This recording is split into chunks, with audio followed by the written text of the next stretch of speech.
In this video, we're going to go ahead and take a look at the progress so far in Season 21 for FLOOWANDEREEZE. It seems to be doing okay, but I haven't yet run into Pearly. Decklist video will be linked in the description.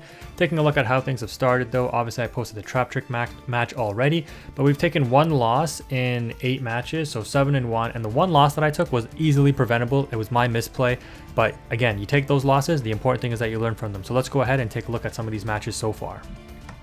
So in this match here, we're going to open up with a pretty decent hand, I guess. No way to dodge disruption, but we do have a duality and we do have starters, so I guess you can't really complain. We do duality into a Call by the Grave, so we're going to take that in case the opponent has Ash. Now their screen did light up when I summoned the Robina, so my guess is they did indeed have Ash.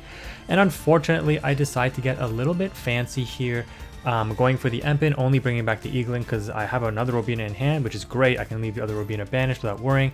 I go for Advent to banish the Empin because you can't go straight for map anymore, because you do need to make sure that your Empin gets off the field into the banish pile, so that with map you can get Toucan, and then Toucan can then recur the Empin. Because if you just go straight for map, your Empin is stuck on board. You have, I mean, in this case I have another tribute monster, but you won't have the ability to get another Empin to hand because Empin's at 1 and be able to search trap cards. So you have to do it this way: search Advent, get map with Advent, and then use Toucan to get back the Empin, which is exactly what you see us do here. And this setup is going to look pretty good because we're going to end, instead of just on Empin and trap, we're going to end on map, Empin, and trap, which is going to give us 2 additional summons. But of course, I forgot that Nibiru is very common in the format right now, and we'll look at this opponent's deck list later and you'll see exactly what happened here. So our turn essentially ends here, and I'm just like, okay, well, as long as I don't get OTK'd, I should be okay. Plus I have map, so if they normal summon, we're good. They're going to go ahead and sign up mining for a circular, pitching Salamangreat Roar, and I'm just like, bro, are you kidding me? Because as soon as I saw this, I knew immediately, like, access code OTK, right? But my only hope is that they have to normal summon in order to complete that play. But with getting circular to board, the odds are that they're going to be able to OTK. So they pitch the Sigma, I have to call by it, otherwise it's free material. They get Alan Burschen extension, and it goes on from there. Mathmech just wrecks you from there, right? So they're forced to go into Balinks here, but they do circle for a Spinny, and Spinny's going to be able to discard and power up the Gazelle, which will then, or power up, sorry, the Balinks, which will then trigger the Gazelle. And as soon as I saw this, I'm like, yeah, that's game, because Jack Jaguar easily can come back to the field. They've got Field Spell, they've got Spinny to bring back, and if they know what they're doing, they just go update Jammer, access code, and game. So I stay in the match just to, make sure that they know exactly what they're doing here. And sure enough, they do. They took a long time though for some reason, and I probably should have just left the match. But I think I needed challenges done on this day anyway, so I was like, I might as well just stay because I normal summoned a bunch and that completes that challenge or something. So I was like, yeah, just get the gems for the challenges at the very least. And yeah, sure enough, the opponent can only attack with 1 monster, but hey, when it can attack twice and it's an access code, that's all you need. And I threw that game by overcommitting when I didn't need to. I should have just kept it simple, and I 100% deserve that L. We take a look here at the opponent's deck list. It's kind of wild though. They're playing 45 cards and they drew the 1 of Nibiru, so I'm just like, that's what I get. It's good to get it out of the way now and keep it in the back of my head for the rest of the run. Don't overcommit. Be aware that Nibiru is very common in the format, but let's go on to the next match. Alright, in this next one, I just jumped right into another match. Our opening hand is Fossil Dyna, Ryza, Duality, Unexplored Winds, and Evenly Matched. The opponent is on that Nurse Burn stuff, but our hand is technically bricked. We do draw Robina for turn though, so that's pretty good. However, the opponent might have OTK here just off of this, which is crazy. I guess it's dependent upon coin flips on how much damage we take, or does it not matter? Both players toss the coin once. If the player's result is heads, they gain 2,000 life points, and if the result is tails, they take 2,000 damage. So yeah, no matter what, I take 2,000 damage because of the Smoochie here, and the Nurse in and of itself. But somehow I survive with 100 life points, and I don't know if the opponent didn't know, and they don't even let me play, they just scoop. So sure, old school Yu-Gi-Oh, master player, I don't know, he's just having fun, I guess. Alright, in this next matchup here, we actually have 2 ways to dodge disruption in the call by and the Advent of Adventure. So we normal summon Eaglin, seeing if it baits out an interruption. And at this point, I was going to let the Ash resolve, but the opponent for some reason just scoops. And so we take an easy dub there. I don't know what's going on, but we probably had game because we had full setup anyways, and I guess the opponent might have bricked. And if we take a look at what deck they're on actually, let's see. Oh, they're on Kashtira. So yeah, they probably just bricked and just ended up scooping it up. So yeah, I don't know, it's been a weird diamondish run. In this matchup here, going first again, so I don't know, the game likes to let me win the coin tosses at the lower ranks, I guess, but once we get up in the higher ranks, I start losing them, right? I mean, the proof's on the channel. Regardless though, we're going to start with Pot of Prosperity, and out of all these good cards, we have to take the Toucan here, and we do run the risk of getting like Imperm still, so this is not great because we have to use the Advent of Adventure to banish the Empen, which means if we summon Toucan, we can't use Advent if we do get Imperm. So we're at a huge risk of getting Impermed here on our turn being over. We do banish Robina off map, of course, and we're going to target the Empen with the Toucan. That has to resolve because there's no Empen in the deck to search.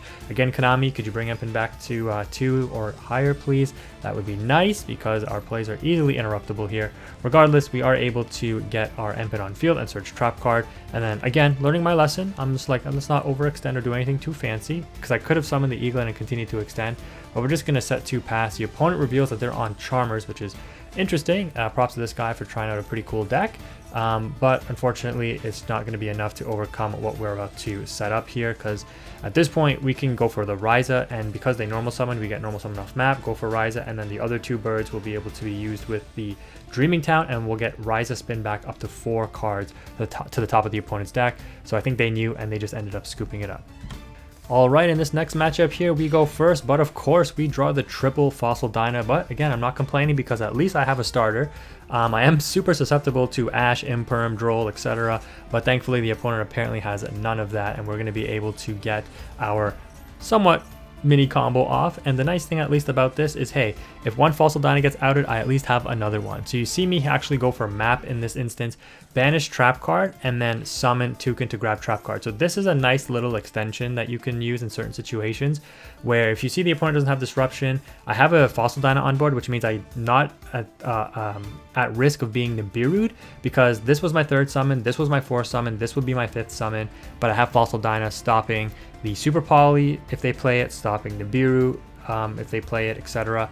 And this rotation of Empen getting map, because I have Toucan in hand already, one of the benefits of playing 2 Toucan, again in my deck list, you see real-time use of it here, is that I can get map, and I can use map to banish the trap card to summon Toucan, and then get trap card back with. So this way, instead of ending on trap card, Empen, and Fossil Dyna, I can end on map, Fossil Dyna, Empen, and trap card. So just an additional layer of interruption for the opponent's turn. And again, I don't have to worry about being super polyed with the Toucan being a wind and the Empen being a wind. They draw and they just end up scooping. I guess they couldn't play through the Fossil Dyna, or it's just too much. If we see what they're on here, ooh, they are on Sprite. So yeah, or Tri-Brigade Sprite at that. So no special summon means, yeah, you're in a really rough spot. And taking a look at the final duel of my mini run, once again, oh my goodness, winning the coin toss and opening a banger of a hand. Well, again, we don't have any way to dodge disruption, but we do have shifter and we do have starters, and that's, you know, can't really ask for better than that. As long as you're not bricking with this deck, I'll be happy, you know. So again, I wish I could draw hands like this when I'm up in the higher ranks, not really, you know, at the start of a rank. But again, I'm not complaining, I'll take it, but it would be nice to get this later on as well. Anyways, we're going to be able to go full rotation here, nothing new. Get back the Eagle and leave the Robina in the banish pile. And again, learning my lesson from last time, not going to overcommit and oversummon to try to get the Snowl on board as well. We're just going to pass with the Empen. The opponent reveals Necro Valley, and I'm like, okay, so they're on stun. And at this point, I'm like, ooh, Desires. I do not want a stun deck drawing 2 cards. So you're going to see me go ahead and activate the Dreaming Town. And the reason I do this, right, 2 reasons. One, because with this getting banished, I obviously don't need to worry about flipping down a huge field, right? Because they've used Pot of Duality. They're obviously not going to combo, they're a stun deck, they're going to normal summon. So I can afford to just use my Dreaming Town here, and then I can always recur it back with the Toucan. But the real reason is, now that they're locked into their normal summon, if they normal summon, I can always follow up with the 2 additional birds because they'll trigger map. So if I go for Apex, or if I go for Ryza here, I mean, Ryza would only be able to spin back the Necro Valley and the Shifter, but we're probably going to go for Apex. So yeah, we summon the Eaglin, search Apex, summon Toucan to get back trap card, bring back Eaglin, and then we go for Apex because we know they want a Pot of Desires. If they were smart, they probably should have normal summoned first to try to trigger map and put, well, I mean, I would have brought Snowl to board, but Snowl doesn't do anything because they're not special summoning clearly. But I used the Dreaming Town there so that I could go for Apex and negate the draw 2, because right now I'm not too worried about back row. Yes, there is a potential that I would run into a Floodgate But all I need to do is grab an Unexplored Winds, and then I can hopefully out the Floodgate, and with Advent of Adventure, I can always banish the Empin. So thankfully I did draw this, because you're going to see what happens here. I'm going to activate Map. They're going to chain Ring of Destruction, and this is actually a smart play by the opponent, because if they ring this Empin, it goes to grave, and I can't get it out of the graveyard because of Necro Valley. So I have to actually have the foresight to use Advent of Adventure to banish it, so that it gets into the banish piles, which means I can recur it with Toucan, right? Otherwise I can't banish it with Sri and then get it back with Toucan. And with Empin being at 1, I'd be completely screwed. Make a little bit of a misplay here because I banished the Unexplored Winds. I'm obviously not going to be targeting this with the Toucan. I'm obviously going to be targeting the Empin with the Toucan. But thankfully the opponent doesn't have a Floodgate here. If they did, I guess I would be in a little bit of trouble. But once they kind of see the writing on the wall and like where we're at, they just kind of scoop it up. And we take a look at their deck. And yeah, sure enough, they're on stun.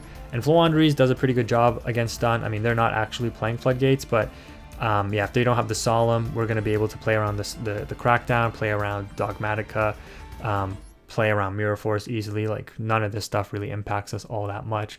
So that was an easy GG, but it could be a little challenging, but for the most part, against stun decks, FLOOWANDEREEZE does pretty well.